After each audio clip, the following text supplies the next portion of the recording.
There is a river at the center of Africa, so deep that in places, light has never reached the bottom, 220 meters down, deeper than any river on Earth. Down there, in permanent darkness, live fish that have no eyes, because in that blackness, eyes would be a waste of flesh. The river crosses the equator not once, but twice. No other major river on the planet does this. It bends north, then west, then swings back south, drawing a giant arc through the middle of a continent, as if it cannot decide whether it belongs to the top of the world or the bottom. Along its banks and across the forest it drains. Roughly 100 million people live in a country that holds a secret the whole modern world depends on. The metal in the phone in your hand, the battery in the car in your driveway, the wiring of the century we are all now living in. A great deal of it began here, in the red soil of this place. And yet this is a country most people cannot find on a map, a country whose name most people cannot say without confusion, because there are two Congos, and this is the larger one, the Democratic Republic of the Congo. The world thinks it knows the Congo, a word that means darkness, a place of war and misery in a corner of the news no one watches for long. But that is not the Congo. That is the shadow the Congo casts when you refuse to look at it directly. Here is the truth. This is one of the richest places on Earth, sitting inside one of the poorest countries on Earth. It is a land that has fed the wealth of kings and empires and corporations for 150 years and kept almost none of it. It is the green lung the entire planet is quietly relying on to survive the century. And it is a country that no map, no colonizer, no dictator, no army has ever truly managed to hold. This is the story of the heart of Africa, and why, after everything, its heart is still beating. Start with the scale, because the scale is the first thing that breaks your assumptions. The Democratic Republic of the Congo is the second largest country in Africa, big enough to swallow Western Europe whole. You could fit the entire span from London to Moscow inside its borders, and across almost all of it, there are no roads, not real ones. A country the size of a continent, and you cannot drive across it, because the forest and the rivers do not allow it. That forest is the second largest rainforest on the planet, after the Amazon. Around 60% of it sits inside this one country. It supports around 60 million people directly, and shelters roughly 10,000 species of plant, a third of which grow nowhere else on Earth. And beneath that forest lies something the world only fully understood in the last few years. Buried under the central swamps is the Cuvette Centrale, the largest tropical peatland on the planet. A soggy, waterlogged basin the size of the country of Ghana. It looks like nothing, black mud and still water.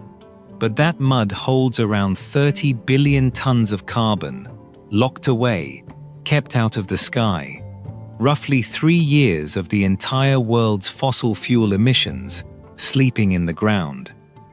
Here is the sentence that should stop you. As the Amazon weakens, as it begins in places to release more carbon than it absorbs, the Congo Basin has become the most important rainforest carbon sink left on Earth. The single largest patch of tropical forest, still breathing in more than it breathes out. The planet has a second lung, and this is it. And most of the people it protects have never been told they are protecting it.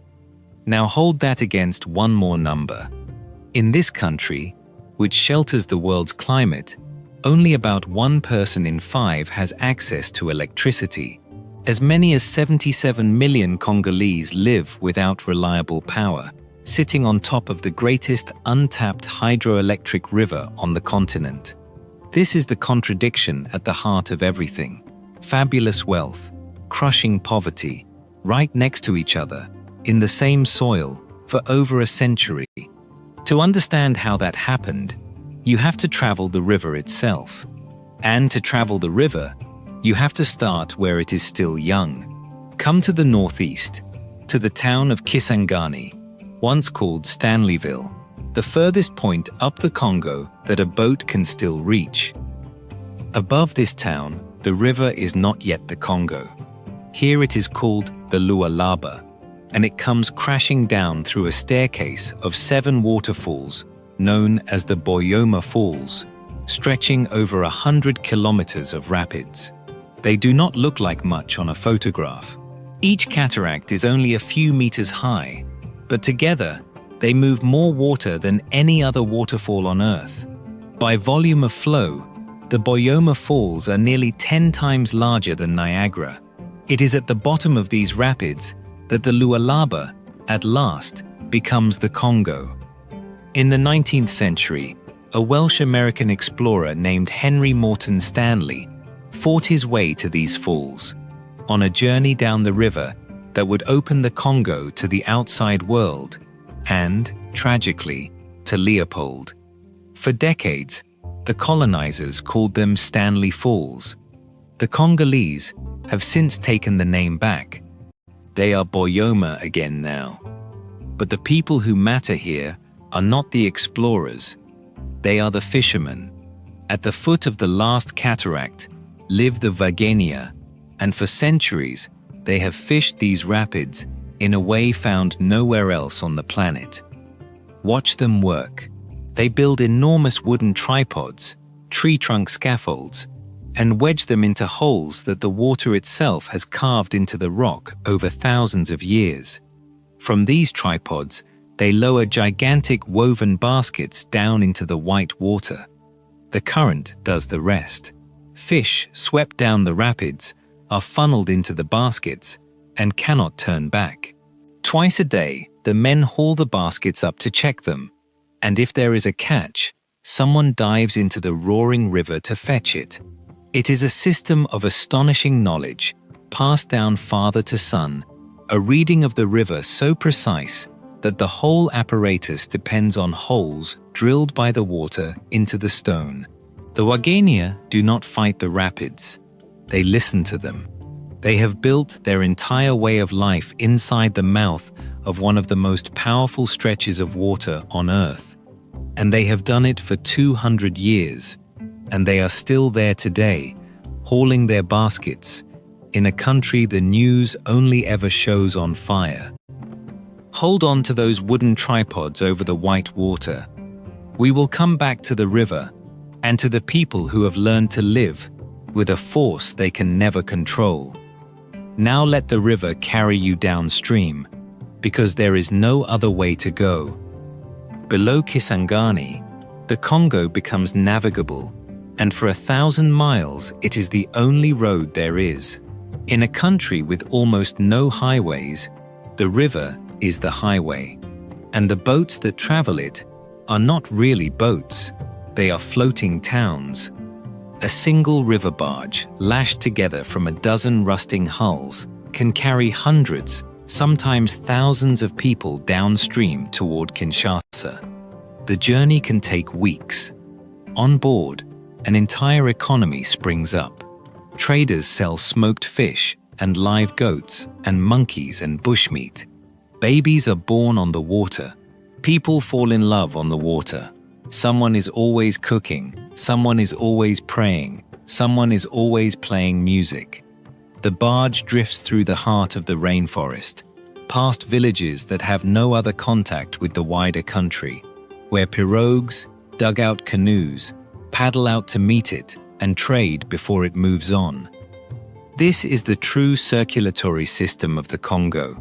Not roads, not railways, but this brown, immense, patient river, carrying everything and everyone, at its own unhurried pace, through a forest so vast that from the middle of it you cannot imagine it ever ends. The river is stable, unusually stable, and there is a beautiful reason why. Because it crosses the equator twice, part of its basin is always in a rainy season. When the north is dry, the south is pouring. When the south is dry, the north is soaked. The two halves take turns feeding it, so the great river never runs low and never runs dry. It is the most reliable thing in a country where almost nothing else is reliable. It has been flowing like this, steady and indifferent, since long before there was anyone to name it. And people have been living beside it for a very, very long time. Step off the river now, into the forest itself, to meet the oldest inhabitants of this land. Deep in the Ituri rainforest, in the northeast, live the Mbuti.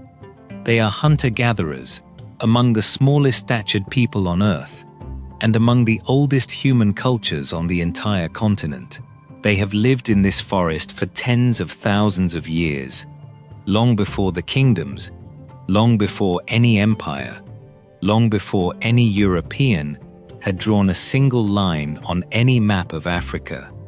The Mbuti call the forest their mother and their father, not as a poem, as a plain description of the relationship.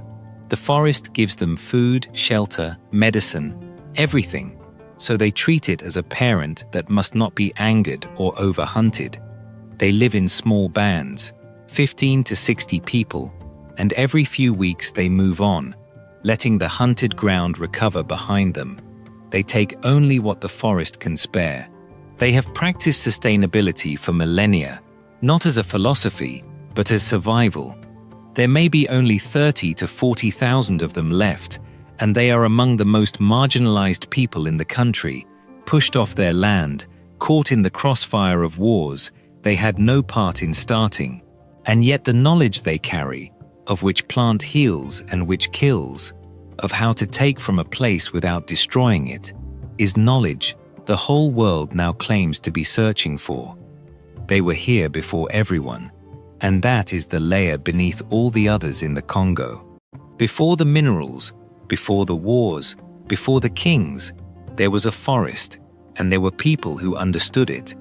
But the Congo was never only a forest. Long before Europe arrived, this land built a kingdom so grand that the first outsiders who saw it could hardly believe it was real. Travel to the far west, toward the mouth of the great river, and roll the clock back to the year 1390. Here, generations before any European ship appeared, a man named Lukeni Luanimi founded a state that would give this whole region its name, the Kingdom of Kongo. Its capital was Mambanza, Congo, a densely populated city ruled by a king called the Manikongo, believed by his people to be a bridge between the living and the world of the spirits. Beneath him, 6 provinces paid tribute in ivory, in copper, in palm wine, in cloth. At its height, the kingdom stretched for hundreds of kilometers and may have held some 2 million people. This was not the empty Africa that European schoolbooks would later invent. This was an organized, literate, centralized power.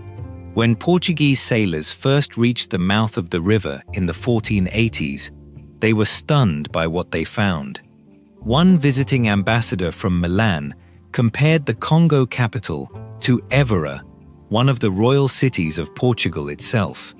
In 1491, the reigning Manikongo, Nzinga Nkuwu, was baptized a Christian and took the name João I.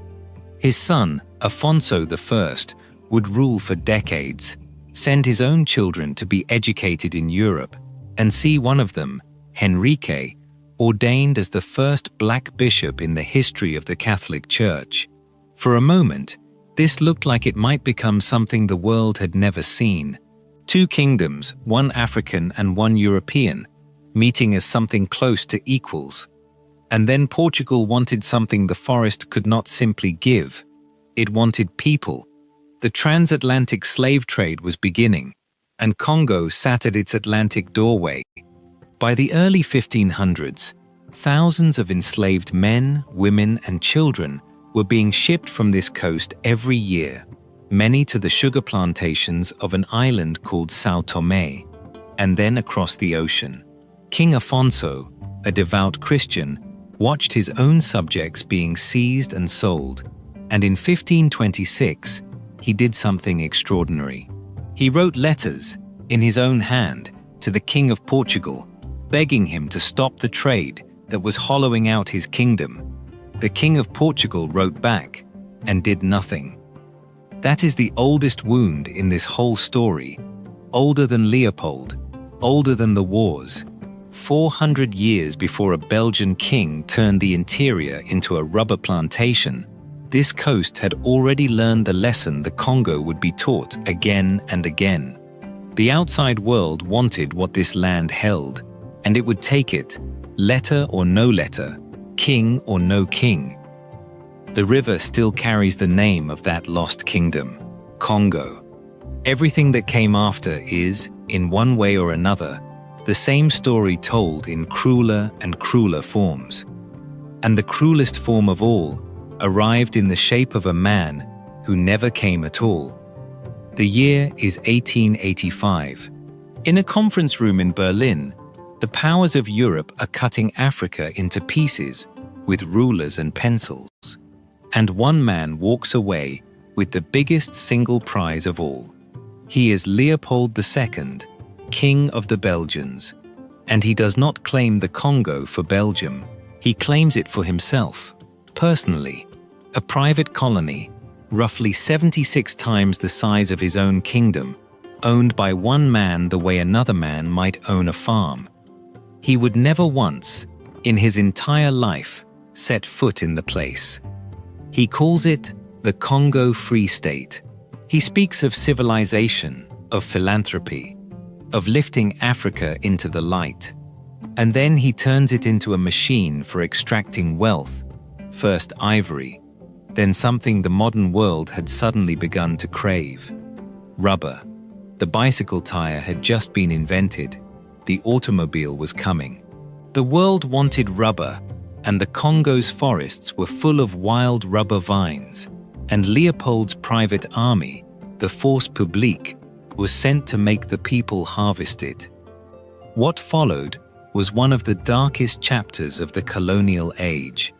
Villages were given rubber quotas, families were held hostage until the men brought in enough, and when the quota was not met, soldiers cut off hands. The hands of men, the hands of women, the hands of children. Baskets of severed hands were brought to officers as proof that bullets had not been wasted. How many died is one of the most bitterly debated numbers in all of history, and honesty demands that we treat it as debated. Some historians estimate the population fell by as much as 10 million over those decades.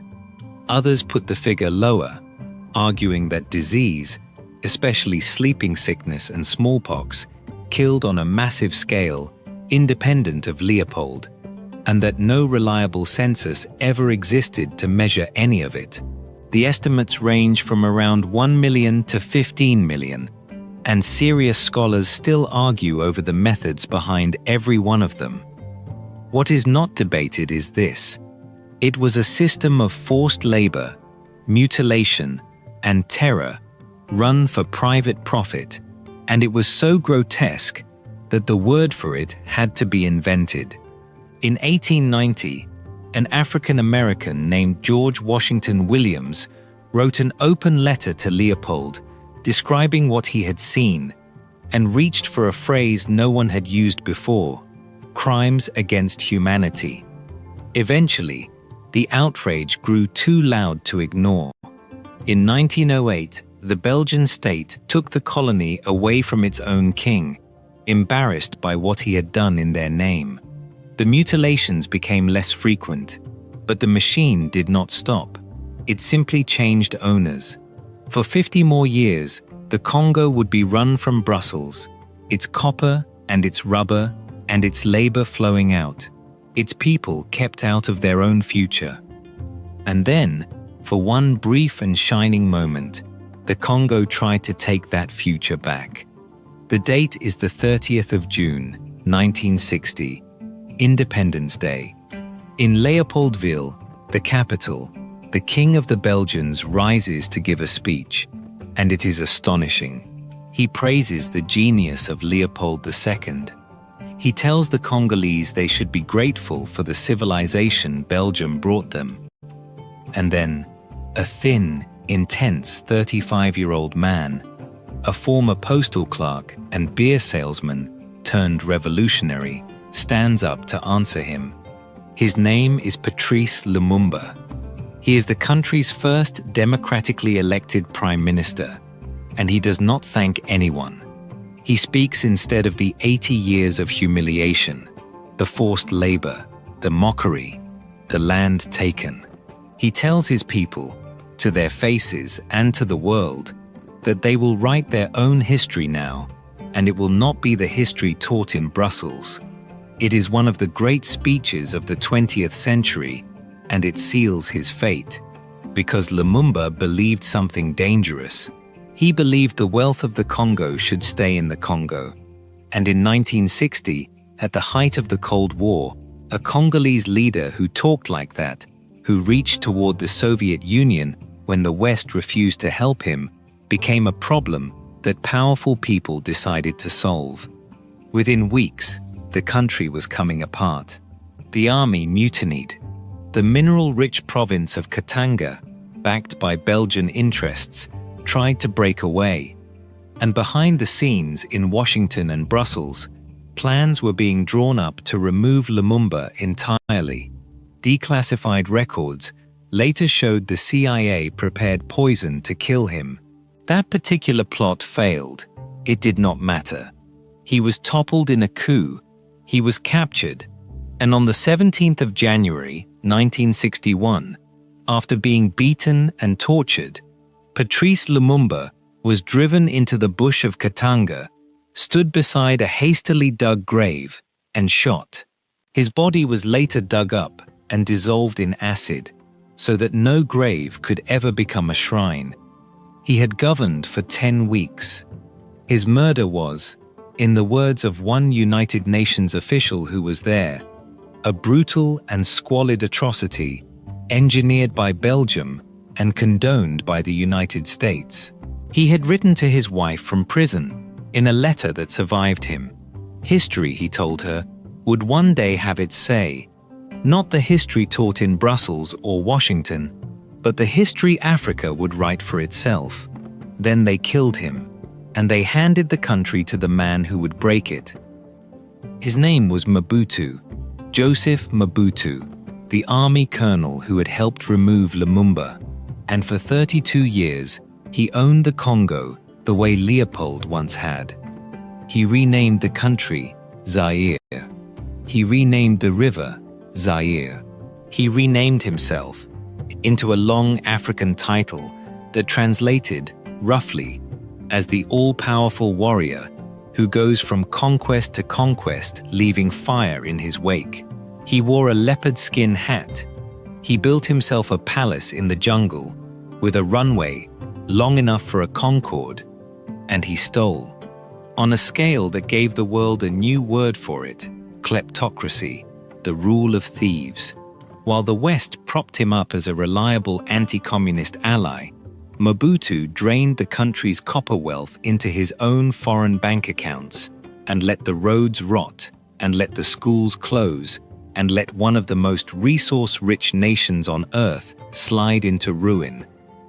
By the time the Cold War ended and his usefulness to the West ran out, Zaire was hollow, and in 1997, a rebellion swept out of the East and pushed him from power.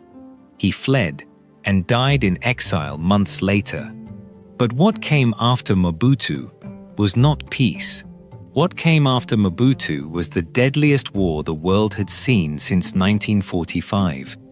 They call it Africa's World War, and the name is not an exaggeration.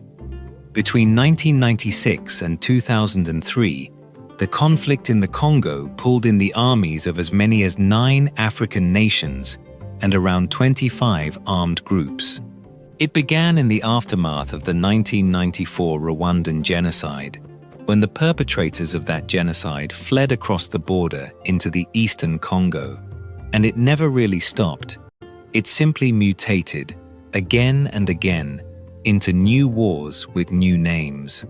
By the time it formally ended, estimates suggest that around 5 million people had died, not mostly from bullets, from what war does to a country when it destroys the things that keep people alive: disease, hunger, collapsed hospitals, displacement, children who died of malaria because there was no longer any clinic.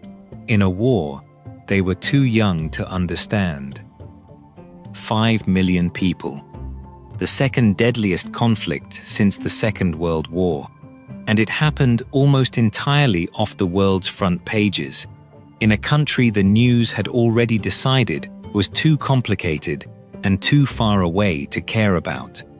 And here is the thing you must understand: the thread that runs from the slave ships of Congo to Leopold's rubber, to Mobutu's copper, to the phone in your pocket. Almost none of it was really about ethnicity, or ideology, or old hatreds, whatever the headlines said. It was about what was in the ground. Come east now, to the provinces of North and South Kivu, up against the border with Rwanda. This is the most beautiful part of the country, and the most cursed. Green volcanic mountains, cool lakes, soil so rich it seems to grow anything. And beneath that soil, some of the most valuable minerals on Earth. Here is the number that explains the modern world. The Democratic Republic of the Congo produces around 70% of the world's cobalt. Not 30, not half. Around 7 out of every 10 grams of cobalt mined anywhere on the planet come out of this one country. It holds more than half of all known cobalt reserves on Earth. And cobalt is not optional anymore. It is in the rechargeable battery of nearly every smartphone, every laptop, every electric car. The green transition, the whole clean energy future the wealthy world is racing toward, runs on a metal that mostly comes from here. Add to that copper, coltan for your electronics, gold, and some of the largest lithium deposits yet found, and you begin to see it. The Congo is not poor. The Congo is one of the richest pieces of ground on the planet. So why are its people not rich? Go to the mining city of Kolwezi in the south, and you will see the answer. Alongside the giant industrial mines, many of them Chinese-owned, there are the artisanal miners, diggers, men and women and children, clawing cobalt out of the earth with hand tools and their bare fingers, in unreinforced tunnels that collapse and bury them. By some estimates, 250,000 Congolese mine cobalt this way. Tens of thousands of them are children, some as young as 6. They earn, on a good day, $1 or $2. The metal they pull from the ground goes into a supply chain that ends in devices worth hundreds and thousands of dollars, sold on the other side of the world. A 12-year-old boy, named Muntosh, from Kolwezi, described it to researchers from a children's charity. One day, I found a large block of cobalt in one of the holes and removed it, he said. From that day on, my body has hurt a lot. And then he described something worse. There was a landslide right next to where we were toiling for cobalt, when the earth slipped and buried my brother, and he died. I was in the 1st grade at the time. Sit with that last sentence. I was in the 1st grade at the time. This is the resource curse, and the Congo is its most brutal example. The wealth is real. The wealth is enormous. It simply flows outward, as it has since the slave ships, leaving behind the holes it was dug from and the people who did the digging. And in the East, that same wealth is now paying for a war that never truly ended. Let the story breathe for a moment. Step out of the mine and back into the forest. Because the Congo is not only its wounds. Deep in these trees lives an animal found nowhere else on Earth, the bonobo. Our closest living relative, along with the chimpanzee, sharing nearly 99% of our DNA. But where chimpanzees settle disputes with violence, bonobos settle them with tenderness and cooperation. They are led by females. They share food with strangers. In a forest surrounded by human war, the animal most like us has quietly chosen peace, and it exists, in the wild, in only one country in the world, this one. Nearby walks a creature so strange it was once thought to be a myth, the okapi. It has the body of a horse, the striped legs of a zebra, and it is, in fact, the only living relative of the giraffe. It is so elusive that many of the rangers who spend their lives protecting it have never once seen one in the wild, and it too lives only here, only in the Congo.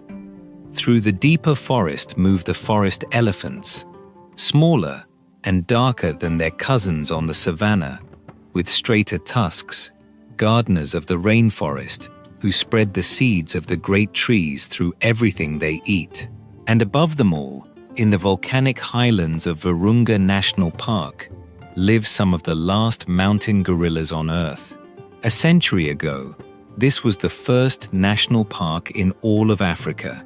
Today, it may be the most dangerous, because the same eastern hills that shelter the gorillas also hold the minerals, and where the minerals are, the guns follow. These animals are the oldest citizens of the Congo, after the forest people themselves. They were here before Leopold, before the kingdoms, before any border was ever drawn.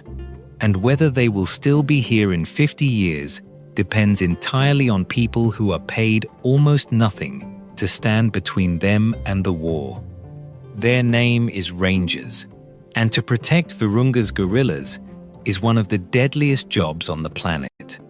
Over the past 2 decades, more than 200 rangers have been killed in this single park. They die in ambushes.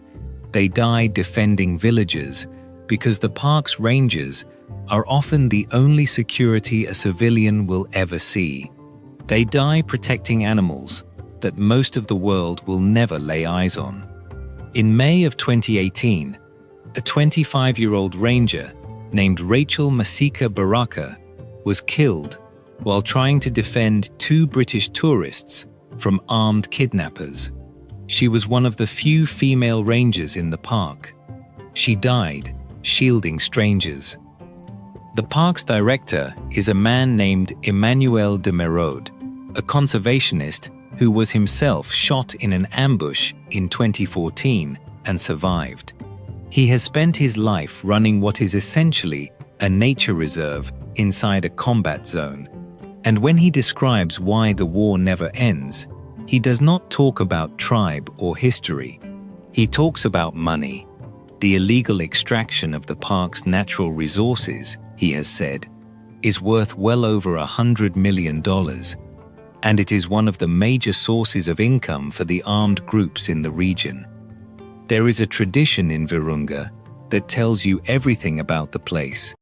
When a ranger is killed in the line of duty, and a baby gorilla is later born, the park names the gorilla after the fallen ranger, the dead protector, reborn as the thing they died protecting. It is the most Congolese idea imaginable: grief and life, braided together, refusing to let go. Hold on to that image, a gorilla carrying a dead man's name through the forest. We will come back to it. Now, the war that is happening right now, as this is written, because the Congo's tragedy is not history, it is the present tense. The armed group at the center of it is called the M23. It re-emerged in the east in late 2021, and unlike the militias of the past, it came back with terrifying force. According to United Nations investigators, it is backed by thousands of troops from neighboring Rwanda, though Rwanda denies this, and it is fighting for control of the very region that holds the cobalt and the coltan and the gold. Follow the dates, because they show how fast a country can tip toward catastrophe. In January of 2025, the M23 and Rwandan-backed forces captured Goma, the largest city in the east, home to around 2 million people. In February, they took Bukavu, the second major city. The fighting killed at least 7,000 people in a single year and drove more than 1 million people from their homes. Analysts began comparing it, openly, to the Great Congo Wars of the past. The country stood at the edge of all-out regional war. Then came the diplomacy.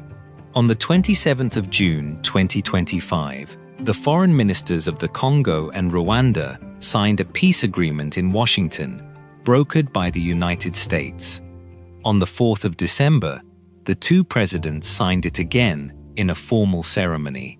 A separate track of talks in Doha, in Qatar, produced a framework agreement in November. There was a signing, there were speeches, there was hope, and on the ground, the fighting continued.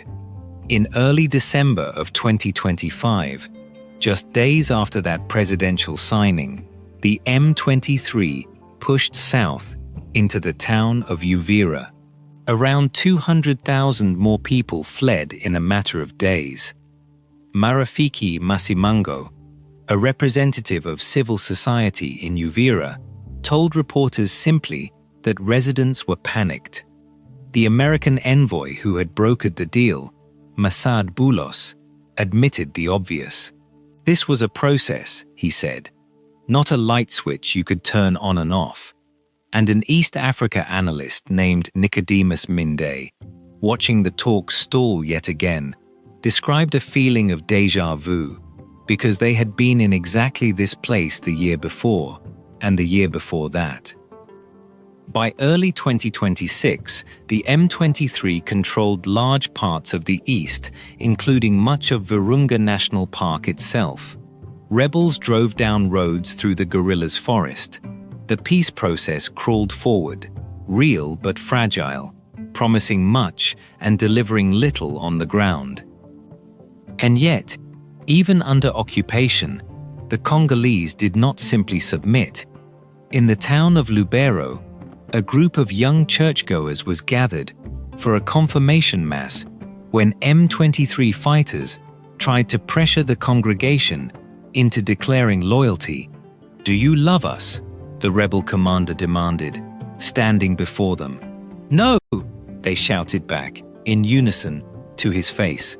He left the room to fume, his soldiers waiting outside. This is why the Congo defeats the map. Not because the map is inaccurate, but because the map cannot show the thing that actually governs this land, or the thing that keeps refusing to be governed.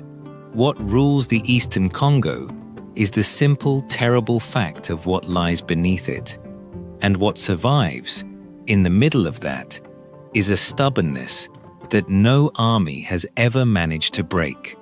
There is one more cruelty in the arithmetic, and it sits at the western end of the river, near where it finally meets the sea. Just upstream of the Atlantic, the Congo tumbles through a set of rapids called the Inga Falls, and here the numbers become almost unbelievable. At this single spot, the river drops around 96 meters while carrying, on average, 42,000 cubic meters of water every second. Engineers have known for a century what that means. As far back as 1921, an American survey concluded that the Congo Basin alone held more than a quarter of all the water power potential on the entire planet. There is a dream, decades old, called Grand Inga, a series of dams at this one site that, if ever completed, would be the largest power station in the world.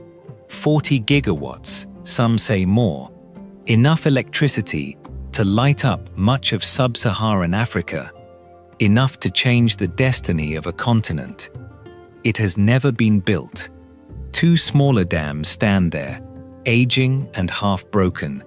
The grand project has been delayed for decades by instability, by the impossible cost, by the fear of who would be displaced and who would actually get the power. And so the greatest source of clean energy in Africa roars past, unused, wasted, in a country where 4 out of 5 people cannot reliably turn on a light. Sit with that. The river that could power a continent thundering to the sea in the dark. The forest that could cool the planet, being auctioned off to survive. The soil that could make the country rich, making everyone rich except the country. Everywhere you look in the Congo, the same terrible pattern. The wealth is real, and the wealth belongs, always, to someone else. And still, against all of it, the country refuses to lie down. Come to Kinshasa, the capital, and you will feel something the war stories never tell you. This is the largest city in Africa, and one of the largest French-speaking cities on the entire planet, larger now than Paris. Around 17 million people, and growing so fast it defies counting. It is loud, and it is broke, and it is alive. Its music, Congolese rumba, conquered the entire continent and shaped the sound of modern African pop. Its street style, its language, its energy radiate outward across Africa. This is not a country lying down to die. This is a country that keeps producing, keeps dancing, keeps insisting on its own future, no matter how many times that future is stolen from it. And now the Congo is trying something audacious. In January of 2025, at the World Economic Forum in Davos, the government announced the Kivu-Kinshasa Green Corridor, a plan to create the largest protected tropical forest reserve on the entire planet. An area the size of France, stretching from the troubled east all the way to the capital, designed to protect the forest, generate 500,000 jobs, and power itself on the clean energy of the Congo River. It is a staggering ambition for a country still at war with itself. It may fail. Many things here have. The same government that promised to protect the forest also, only 2 years earlier, auctioned off oil drilling blocks that overlap the peatlands and the national parks, because a poor country under pressure will sell the future to survive the present. When the world asked the Congo to keep its carbon in the ground for everyone's sake, a Congolese climate diplomat named Tosi Mpanu answered with unflinching honesty. Given the poverty of his people, he said, their priority was not to save the planet. Their priority was their people. That is the whole tragedy in one sentence. The country holding the planet's carbon in trust cannot afford to keep holding it unless the rest of us, who have burned our own forests and grown rich doing it, finally decide to help pay for the vault. Whether we do is an open question. The Congo has been asked to sacrifice for the world's benefit since the days of King Afonso's unanswered letters, and the world has rarely paid its bill. So let us end where we began, on the river. At the foot of the Boyoma Falls, the Wagenia fishermen are hauling their baskets from the white water, exactly as their great-grandfathers did, exactly as they will teach their sons to do. The tripods stand wedged into holes, the water carved over centuries. The men do not fight the river. They never have. They have simply learned over 200 years to take what it will give and to respect what it will not. That is the truest picture of the Congo there is. Not the severed hands, though those are real. Not the child in the cobalt tunnel, though he is real too. Not the rebels on the road through the guerrillas' forest, but a people standing over an enormous, indifferent power they can never control, and finding, patiently, stubbornly, a way to live. The bonobo is still out there, in the one country on earth that holds her, sharing her food, keeping her strange peace. In trees older than any empire, the okapi is still there, striped and silent, so shy that the men who guard her may never see her face.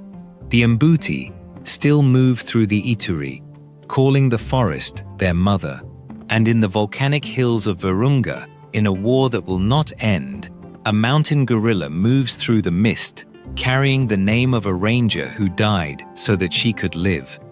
They were here before the Kingdom of Kongo and its unanswered letters, before Leopold and his severed hands, before Lumumba and his 10 weeks of hope, before Mobutu and his stolen billions, before the M23, before the peace deals that keep dissolving into fighting, before the phone in your hand that could not exist without the metal beneath their forest. The maps have all been redrawn. The kingdoms are all gone. The wars keep coming, and the wealth keeps flowing out, and still the river bends across the equator twice, immense and unhurried, the deepest river on earth, carrying the runoff of the second greatest forest on earth, down to a sea that does not care about any of it. The heart of Africa has been cut into for 600 years. It has been owned and renamed and looted and abandoned and fought over by everyone except the people who live on it. And it is still beating. That is not a happy ending. It is not even an ending. Somewhere in the east tonight, a family is walking home to a village they fled 6 months ago, not knowing if they will have to flee again by morning. Somewhere a 12-year-old is going down into a tunnel that should never hold a child. Somewhere a ranger is checking a rifle in the dark. And somewhere on the river, a fisherman is lowering a basket into water older than his whole civilization, trusting it, the way his people always have, to give up just enough to live on. The story is not resolved. It has never been resolved. The only certainty is the one the river has always offered. The Congo endures. It has outlasted every hand that ever tried to hold it. And the gorilla, carrying her dead man's name, walks on through the mist. If this journey moved you, consider subscribing and travel with us again. See you on the next road.